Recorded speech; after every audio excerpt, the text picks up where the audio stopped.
तो आज मैं जिस मूवी को एक्सप्लेन करने जा रही हूँ वो है सॉ 3।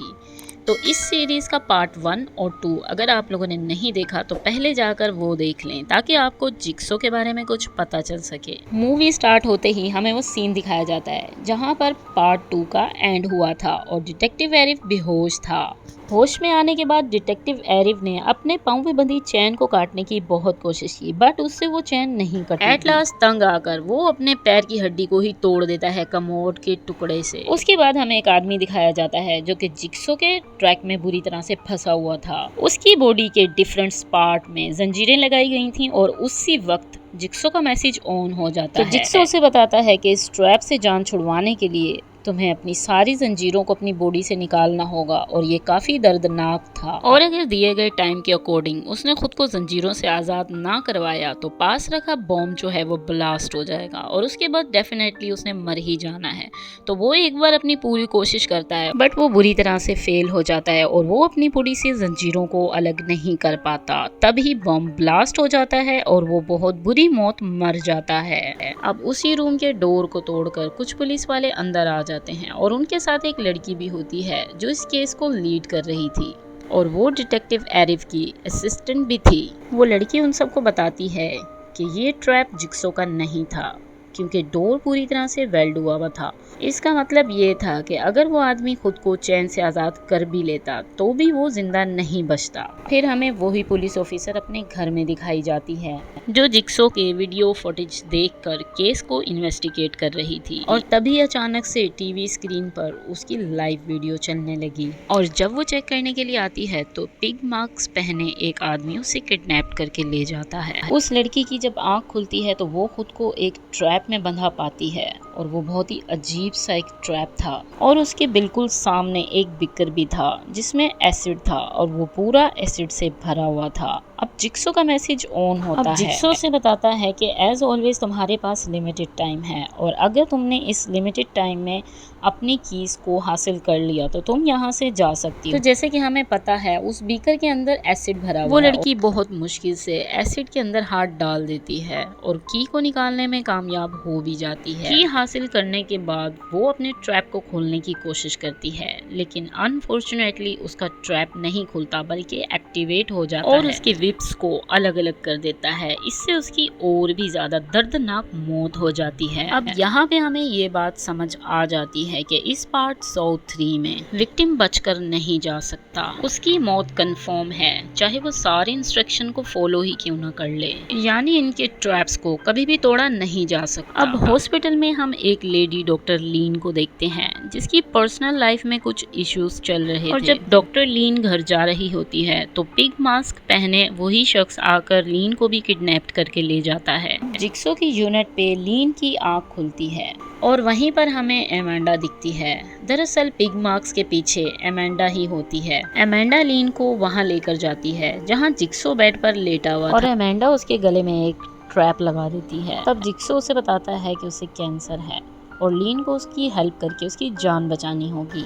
तो जिक्सो उसे बताता है कि तुम इस ट्रैप से तब आज़ाद होगी जब दूसरा विक्टिम 3 टास्क कंप्लीट करके आ जाए और उसे वार्न भी करता है कि अगर तुमने यहाँ से भागने की कोशिश की या फिर मेरी हार्ट बीट कम हुई तो तुम मारी जाओ। फिर हम जिक्सो के दूसरे विक्टिम को देखते हैं जिसने टास्क कंप्लीट करनी थी। उसका नाम जेफ था। वो एक बॉक्स में बंद था। अब जेफ को यहाँ लाने का रीजन ये था कि उसका एक छोटा बेटा था जिसकी कार एक्सीडेंट में मौत हो गई थी जिसकी वजह से वो बहुत ज्यादा ड्रग लेता था और बहुत नशे में रहता था। इसी वजह से वो अपनी छोटी बेटी पर ध्यान ही नहीं देता और उसे इग्नोर करता रहता था और अपने बेटे की मौत की वजह वो अपनी बेटी को समझता था और यही वजह थी कि जिक्सो ने उसे अपना टारगेट बनाया।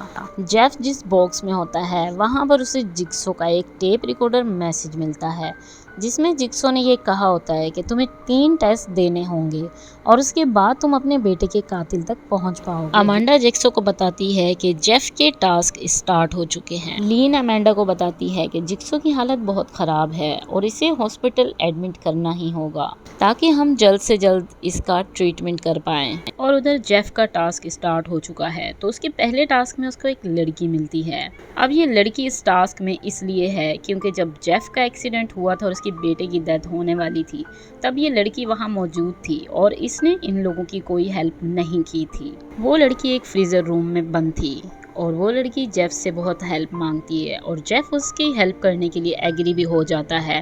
बट उसी वक्त पानी के टैप ओपन हो जाते हैं और उस लड़की के ऊपर लिटरली पानी आने लग जाता है और थोड़ी ही देर के बाद वो पूरी तरह से जम जाती है और जमने की वजह से उसकी डेथ हो जाती है। अब दूसरा टास्क जेफ को उस जज के पास लेके जाता है जिसने जेफ के बेटे के किलर को सिर्फ 6 मंथ की सज़ा दी थी।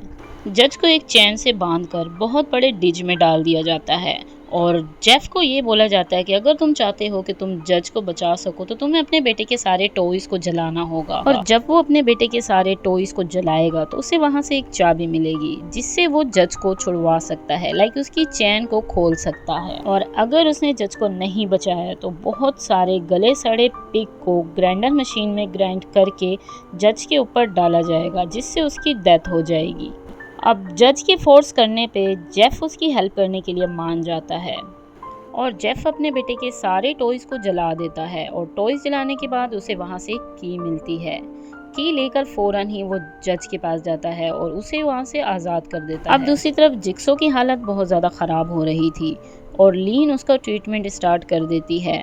लीन जिक्सो को ऑपरेशन भी कर देती है और फाइनली वो ठीक भी हो जाता है। ऑपरेशन के दौरान ही जिक्सो लीन को लाइक करने लगता है जो एमेंडा से बिल्कुल भी बर्दाश्त नहीं होता और उसे अपना वो वक्त याद आता है जब वो जिक्सो के साथ मिलकर काम किया करती थी। फिर हमें पार्ट 1 का एक सीन दिखाया जाता है जहां पर एमेंडा एक लड़के को बहुत बुरी तरह से मार रही थी। यहाँ पर हमें समझ आता है कि एमेंडा ही ऐसे ट्रैप्स बना रही थी जो किसी से भी तोड़े नहीं जा रहे थे। जेफ अपने तीसरे और आखिरी टास्क की तरफ बढ़ता है। वो लड़का और कोई नहीं बल्कि जेफ के बेटे का किलर ही था। उस लड़के की पूरी बॉडी को बहुत ज़्यादा हैवी मशीनों से जकड़ा गया था जो आहिस्ता आहिस्ता उसकी बॉडी के हर एक पार्ट्स को ट्विस्ट करके तोड़ देगी। अब इस ट्रैप से निकलने की भी एक चाबी थी जो एक शॉटगन के ट्रिगर से बंधी हुई थी और जब जेफ उस चाबी को निकालने की कोशिश करता है तो गन ट्रिगर्ड हो जाती है और गोली चल के अचानक जज को लग जाती है जिससे जज की डेथ उसी वक्त हो जाती है।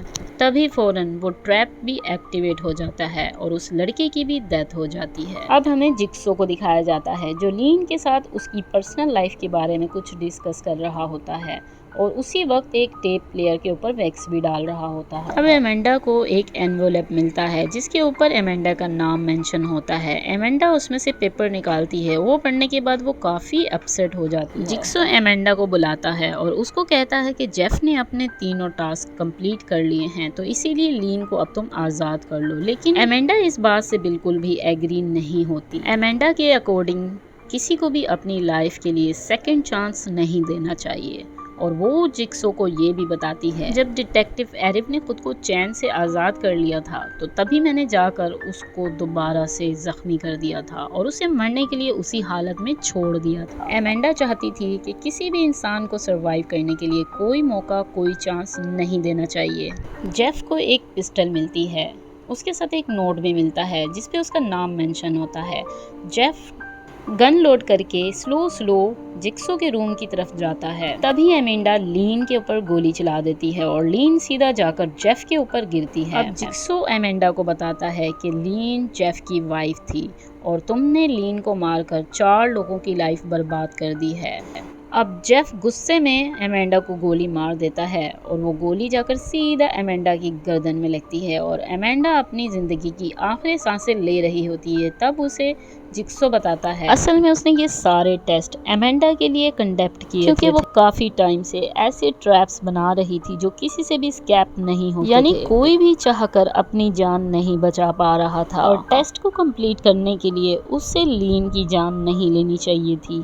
यानी उसने रूल की वायलेशन की और जिक्सो ऐसा बिल्कुल नहीं चाहता था कि कोई किलर उसके काम के प्रोसेस को आगे बढ़ाए। तो अब जिक्सो जेफ को कहता है कि तुम लीन के लिए एम्बुलेंस बुला सकते हो लेकिन उसके लिए तुम्हें एक आखिरी टेस्ट पास करना होगा और वो ये है कि या तो वो जिक्सो को माफ कर दे या फिर उसका गला काट के उसे जान से ही मार दे। तब जेफ एक इलेक्ट्रिक सॉ लेकर जिक्सो का गला काटने के लिए आगे बढ़ता है और जिक्सो स्माइल कर रहा था। मरते मरते जिक्सो एक टेप प्ले कर देता है। टेप सुन के जेफ को पता चलता है कि वो अपने लास्ट टेस्ट में फेल हो गया है। इसका मतलब टेस्ट में पास होने के लिए उसे जिक्सो को माफ करना था। और टेप रिकॉर्डर में ये भी बताया जाता है कि जिक्सो ने उसकी बेटी को एक ऐसी जगह पर बंद करके रखा है जो जिक्सो के मरने के बाद पूरी तरह से बंद हो जाएगी, और उस जगह के बारे में सिर्फ जिक्सो को ही पता था। अब जिक्सो की हार्ट बीट रुकने के बाद लीन के गले में जो ट्रैप था वो भी ब्लास्ट हो जाता है और इस तरह लीन की भी डेथ हो जाती है।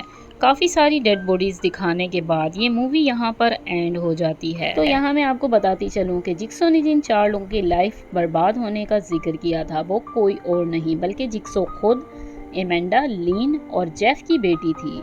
आई होप कि मेरी आज की एक्सप्लेनेशन भी आपको पसंद आई होगी। तो जल्दी से मेरी वीडियो को एक लाइक करके चैनल को सब्सक्राइब कर लें और साथ लगी बेल आइकन ज़रूर प्रेस करें, उससे मेरी वीडियो की नोटिफिकेशन आपको टाइम टू टाइम मिलती रहेगी।